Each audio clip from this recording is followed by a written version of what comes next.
السلام عليكم. طبعا اللي بيشوف هذا المنظر حقيقة بترتاح نفسيته.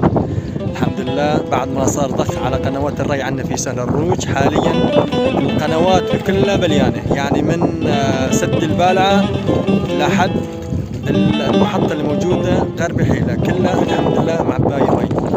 حقيقة اللي بيشوف الناس اللي موجودة حوالي الشقات كيف الأطفال عم تسبح، حقيقة بتشوف الوجوه غير، كلها فرحانة وكلها مبسوطة بضخ المياه على قنوات سهل الروج.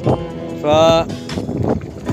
أبو اليزن شلون شايفين لي الوضع بعد ما صار ضخ مي على هالقنوات؟ والله يا ابو محمد، نحن الحياه كلها مدرسه. نعم. طبعا احنا قبل 2011 كانت عندنا مي نفس هاي المي تماما اكثر شوي. هيك قضينا مي واسرفنا كثير من كانه اعطانا فرصه ثانيه، ان شاء الله نحافظ عليها. ان شاء الله ان شاء الله. طبعا مثل ما انتم شايفين، طبعا هذا فرع وليس القنوات الري الرئيسي، هذا فرع موجود حد الشقة الرئيسية. من 10 سنين ما شفنا مثل هذا المنظر، واكثر من 10 سنين.